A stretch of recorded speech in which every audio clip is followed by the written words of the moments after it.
하나님의 평강과 축복이 오늘도 여러분과 함께 하시기를 주님의 이름으로 축원합니다. 오늘 고린도서 7장 1절부터 16절까지 말씀으로 위로로 위로하라, 위로로 위로하라, 이런 제목으로 말씀의 은혜를 나누고자 합니다.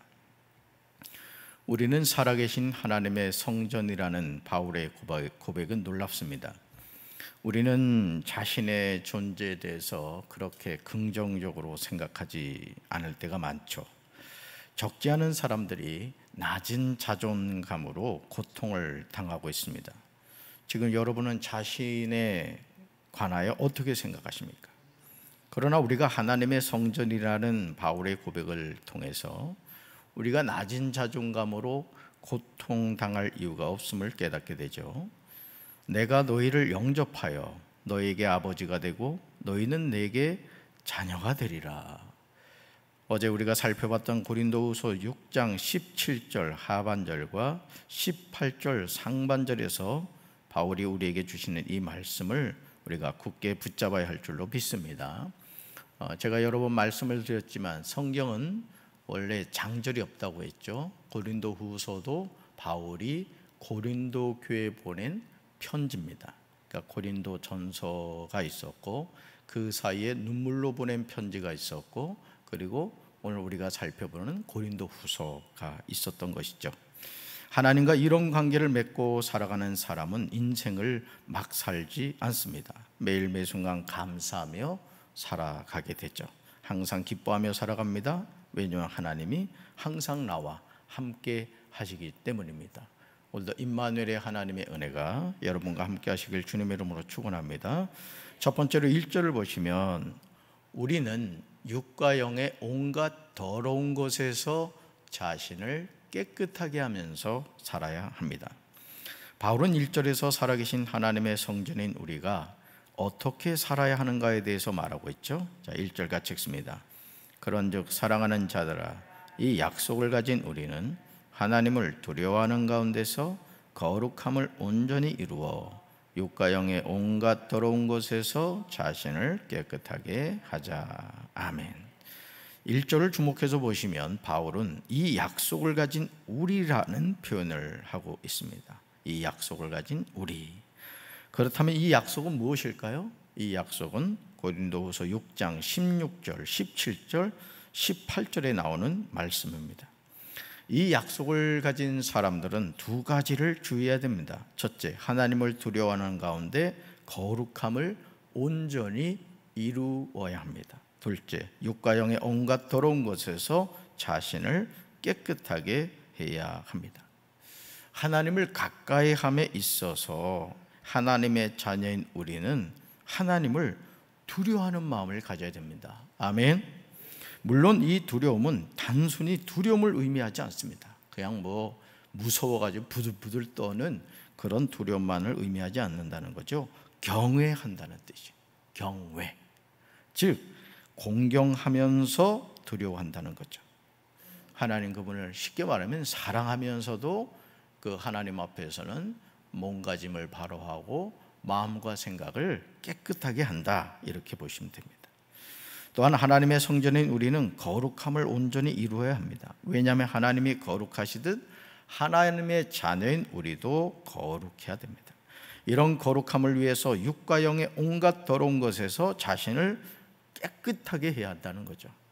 저는 강경절교의 모든 성도가 고린도 후서 7장 1절 말씀에 순종하며 살게 되기를 주님의 이름으로 축원합니다. 두 번째로 볼까요? 3절을 보시면 너희가 우리 마음에 있어 함께 죽고 함께 살게 하고자 함임을 기억해야 됩니다. 주님의 몸된 교회에서 필요한 것은 공동체 의식입니다.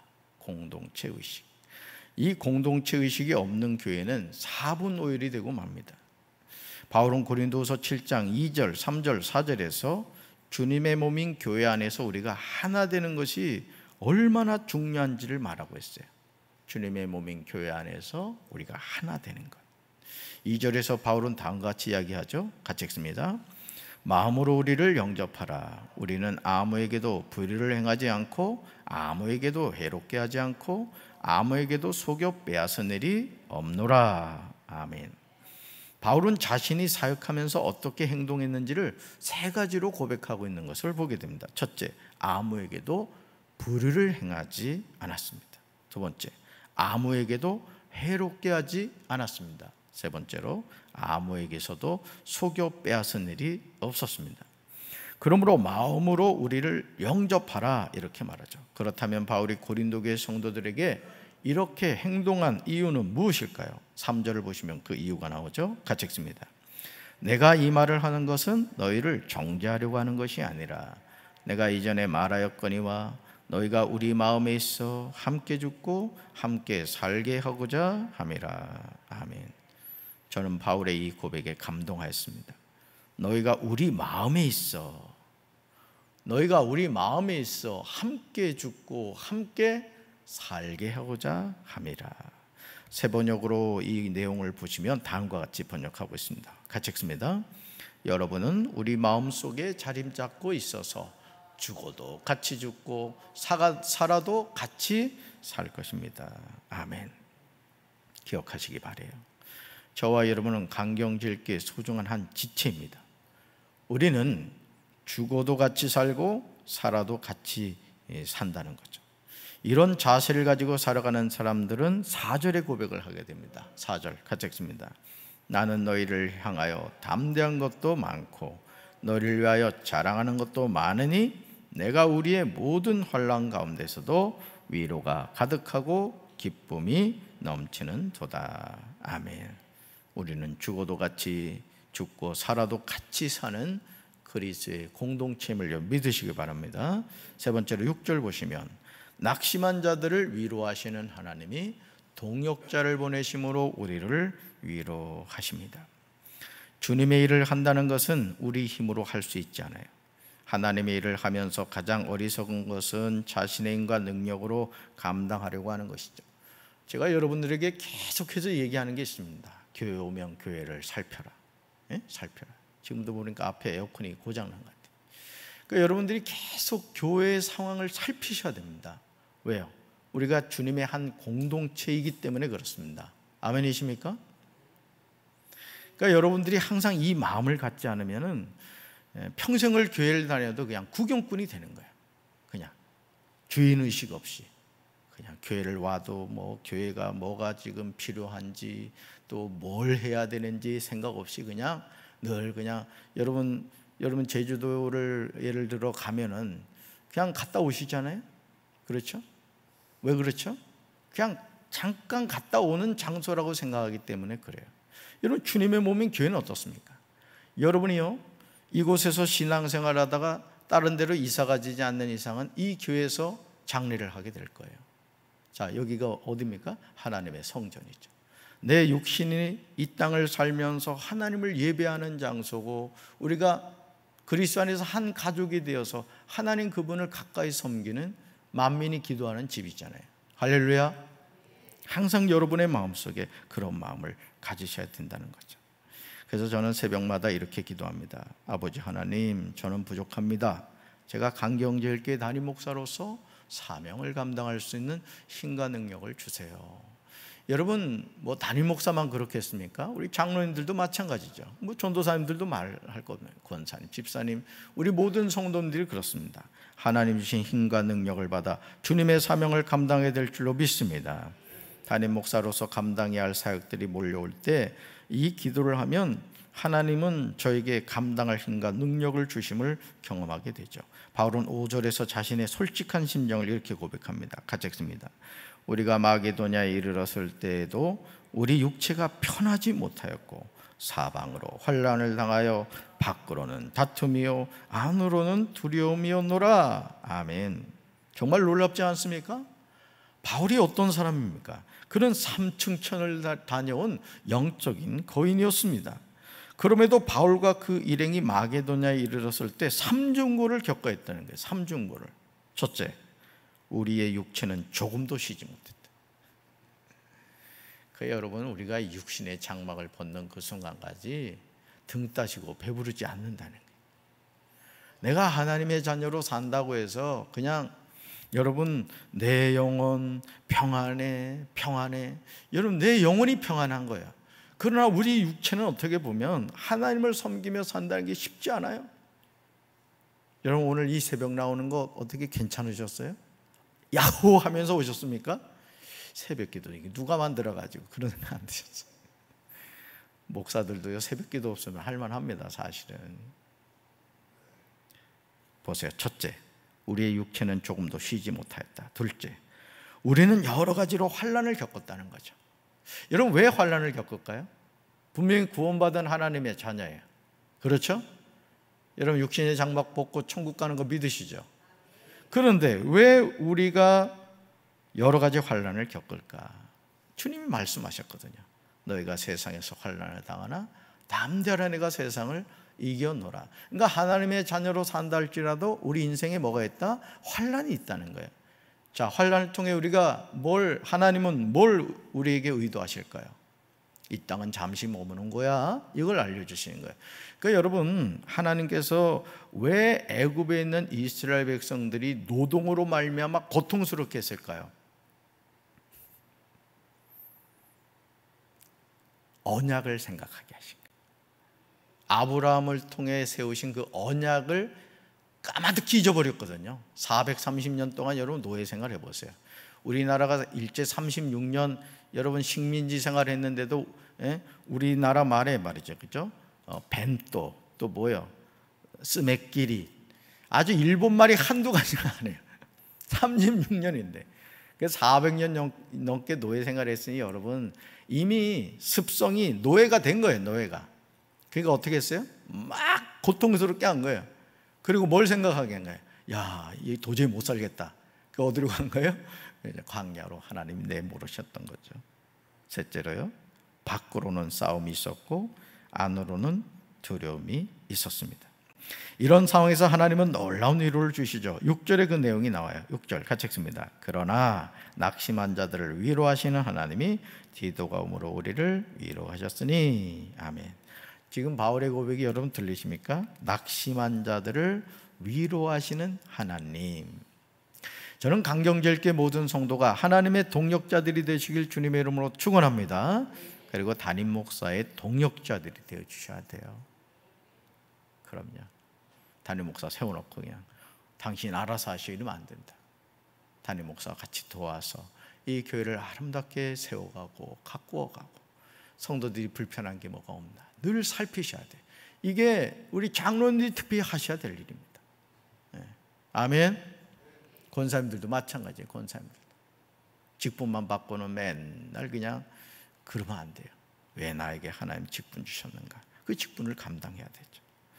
자, 낙심한 자들을 위로하시는 하나님이 선택하신 방법은 사람을 보내주심으로 위로받게 하셨어요. 자, 13절에 이런 고백이 나오죠. 같이 읽습니다.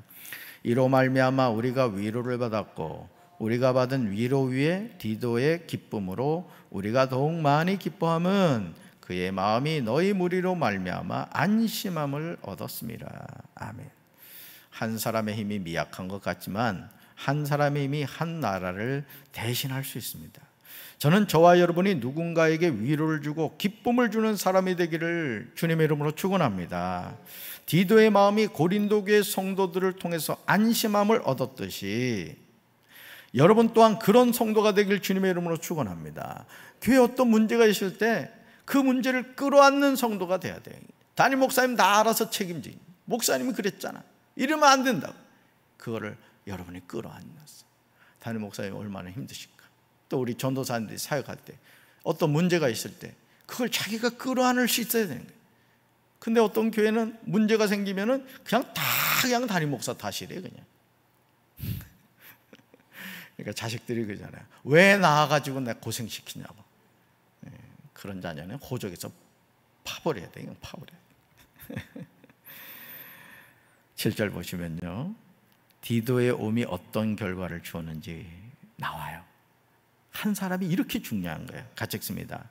그가 온 것뿐 아니요 오직 그가 너희에게서 받은 그 위로로 위로하고 너희의 사모함과 애통함과 나를 위하여 열심히 있는 것을 우리에게 보고함으로 나를 더욱 기쁘게 하였느니라.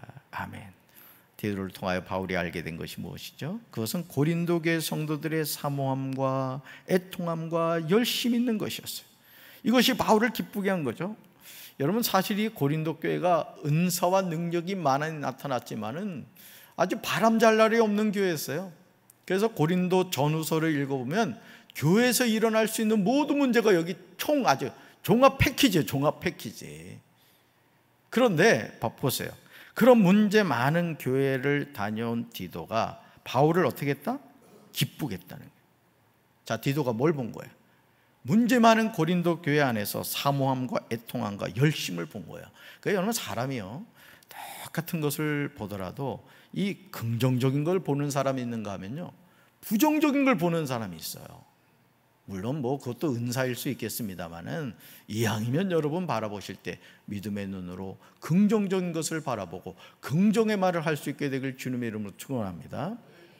그래서 큰일 났네 하면 진짜 큰일 난다잖아요. 여러분의 삶에 항상 복된 일이 일어나게 되길 주님의 이름으로 축원합니다. 자, 네 번째로 10절이에요.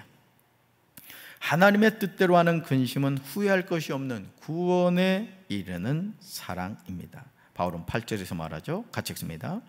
그러므로 내가 편지로 너희를 근심하게 한 것을 후회하였으나 지금은 후회하지 아니함은 그 편지가 너희로 잠시만 근심하게 한 줄을 알미라. 아멘. 여기서 이 편지가 지금은 존재하지 않지만 바울이 눈물로 쓴 편지예요. 고린도교에 눈물로 쓴 편지예요. 그러니까 바울이 고린도교에 3통의 편지를 보냈는데 바로 여기 나오는 것이 눈물로 쓴 편지입니다. 지금 바울이 말하는 내용은 자신이 편지를 보낸 것 때문에 고린도교의 성도들을 근심하게 한 부분에 대해서 후회했다는 거예요. 그런데 지금은 그것에 대해서 근심하지 않는다는 거예요. 왜냐하면 바울이 보낸 편지가 고린도교의 성도들을 잠시 근심하게 했는데 10절을 보시면 놀라운 하나님의 은혜가 나타났기 때문에 그렇습니다. 자, 9절 같이 읽습니다. 내가 지금 기뻐함은 너희로 근심하게 한 까닭이 아니요 도리어 너희가 근심함으로 회개함에 이른 까닭이라. 너희가 하나님의 뜻대로 근심하게 된 것은 우리에게서 아무 해도 받지 않게 하려 함이라. 아멘. 사랑하는 성도들, 우리가 근심함이 회개함에 이를 수 있음을 잊지 마시길 바라요. 그래서 여러분, 담임 목사도 강대상에서 이렇게 말씀을 전할 때요, 여러분이 듣기에 상당히 불편하게 들리는 말씀들이 있어요. 그래서 사실은 이렇게 참 말씀을 준비하면서도 이걸 전하면 우리 성도들이 참 때로는 오해할 수도 있겠구나, 또 이 말씀에 상처를 받을 수도 있겠구나, 그런 마음이 저도 듭니다, 사실은.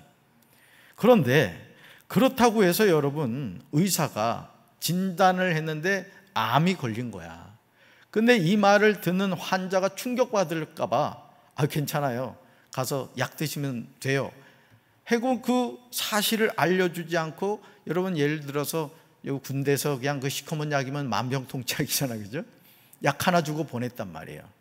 그 결국 이 사람이 자기가 암에 걸린 걸 모르고 기간을 놓쳐서 죽었어요. 어떻게? 누구 책임이요? 의사 책임인 겁니다. 그러니까 여러분, 목사는 뭐냐? 목회자는 뭐냐? 영적인 의사인 거예요. 그래서 강대상에서 제 자신이 늘 하나님께 기도하는 것은 더하지도 말고 빼지도 않고 하나님 말씀대로 전하는 주의 종이 되게 해달라고 제 스스로가 기도합니다.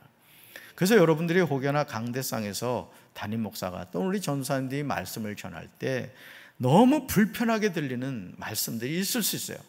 때로는 저거 누구한테 들은 것 같아, 이런 마음의 오해가 생길 수 있을 때는, 그때는 어떻게 하시면 되냐면, 주님이 나에게 주시는 말씀이구나, 아멘으로 받아들일 수 있게 되길 주님의 이름으로 축원합니다. 혹여나 목회자가 인간적인 감정으로 강대상에서 여러분을 어떤 표적 삼아서 전하는 말씀이 있다, 그럼 하나님이 그거는 책망하시고 심판하십니다. 그러니까 여러분, 아무 걱정하지 마시고 어머니가 해주는 음식은 쓰더라도 맛있게 드시면 보약이 될 줄로 믿습니다. 그러므로 하나님의 뜻대로 하는 근심은 축복이 되는 거예요. 이런 근심은 아무 해도 받지 않습니다. 그러니까 근심도 근심 나름이라는 뜻이죠. 저는 저와 여러분이 이런 근심을 해야 함을 믿습니다. 자, 그러므로 10절에서 바울은 말합니다. 이거 암송해야 될 말씀입니다. 암송해야 될 말씀이에요. 같이 읽습니다. 하나님의 뜻대로 하는 근심은 후회할 것이 없는 구원에 이르게 하는 회개를 이루는 것이요 세상 근심은 사망을 이루는 것이니라. 아멘. 이 세상엔 두 가지 근심이 있다는 거예요. 두 가지 근심. 첫째, 하나님의 뜻대로 하는 근심이 있대요. 둘째요, 세상 근심이 있다는 거죠. 그러니까 근심도 잘해야 되는 거예요. 하나님의 뜻대로 하는 근심은 후회할 것이 없는 구원에 이르게 하는, 뭘 이루게 한다? 회개를 이루게 한다. 세상 근심은요, 사망을 이루게 한다는 거죠. 저는 말씀을 준비하면서 한 가지 중요한 사실을 깨달았어요. 그것은 바울이 자신이 쓴 편지로 고린도 교회 성도들을 근심하게 한 것은 사랑과 신뢰를 바탕으로 한 것이라는 거죠. 그러니까 여러분, 어머니가 음식을 준비할 때도 식재료가 부족해도 사랑으로 음식을 준비하면 그 음식을 먹는 가족들은 건강합니다. 소고기 맨날 먹지 않아도 사랑으로 준비한 음식을 먹는 가족은 건강한 거예요. 근데 아무리 유명한 조리사를 부엌에다 갖다 모셔놓고 매일 그냥 아주 몸에 좋은 거 먹는다 할지라도 그것은 건강한 것이 아니라 살만 찌게 하는 거죠. 여러분, 오늘 바울이 고린도 교회 성도들을 근심하게 한 것은 바로 이것이라는 거죠. 저는 이런 목사가 되길 원합니다. 강대상에서 여러분들에게 하나님의 말씀을 전할 때 사랑과 신뢰를 바탕으로 하는, 우리 담임 목사님이 우리를 사랑해 주셔서 저 말씀을 해 주시는 거구나. 우리 목사님이 교회를 사랑해서 우리에게 주인의식을 가지라고 하는구나. 아멘. 저도 그래야 되고 여러분도 그렇게 받아들이셔야 돼요. 할렐루야. 그래서 우리 강경제일교회 행복한 교회 만듭시다. 누가 그 일을 하겠어요? 담임 목사하고 우리 여러분들이 같이 한 마음이 되어서 우리가 그런 교회 세워가야 될 줄로 믿습니다. 그런 바탕이 있었기에 바울은 사망을 이루는 세상 근심이 아니라 후회할 것이 없는 구원에 이르게 하는 회개를 이름으로써 하나님의 뜻대로 하는 근심을 하게 된 것입니다. 저는 이런 강경제일교회 담임 목사가 되기를 간절히 기도합니다. 이제 우리는 하나님의 뜻대로 하는 근심으로 구원에 이르는 회개를 해야 돼요. 오늘도 여러분 기도하는 가운데 이런 세상 근심이 아니라 하나님이 우리에게 하시는 그 근심을 통해 내가 정말 하나님의 자녀로 바로 살고 있는가, 내가 하나님의 뜻에 순종하고 있는가. 오늘 보니까 다윗이가, 우리 김다윗이지? 다윗이가, 우리 다윗이 청소년교회 수련회를 위해서 기도하러 왔어요. 이번에 청소년교회 수련회, 청년교회 수련회 하나님 역사하실 줄로 믿습니다. 하나님이 우리의 그 마음을 기뻐 받아주실 줄로 믿습니다. 자, 가슴에 손 얹읍시다. 하나님 아버지, 우리가 누군가에게 애정을 담아 훈계하고 이야기한다는 건 쉽지 않습니다. 자식을 사랑하는 부모는 자녀를 징계하는 것을 멈추지 않습니다. 사랑하기 때문입니다. 오늘 우리가 이 땅을 살면서 바른 소리 하는 것에 대한 두려움을 갖고 살아갑니다. 그러나 주님, 우리가 하나님의 자녀로서 우리가 세상 근심이 아니라 하나님의 뜻대로 하는 근심을 통하여 우리의 삶이 새로워지게 하시고 구원에 이르는 삶이 될 수 있도록 주여 도와주시옵소서. 오늘도 이 새벽에 말씀을 붙잡고 부르짖어 기도할 때 하늘문이 열리게 하시고 우리의 심령이 새로워지게 도와주시옵소서. 주께서 우리 사랑하는 성도들의 삶에 하나님의 은총과 축복이 날마다 더해지게 하옵소서. 예수님 이름으로 간절히 축복하며 기도합니다. 아멘.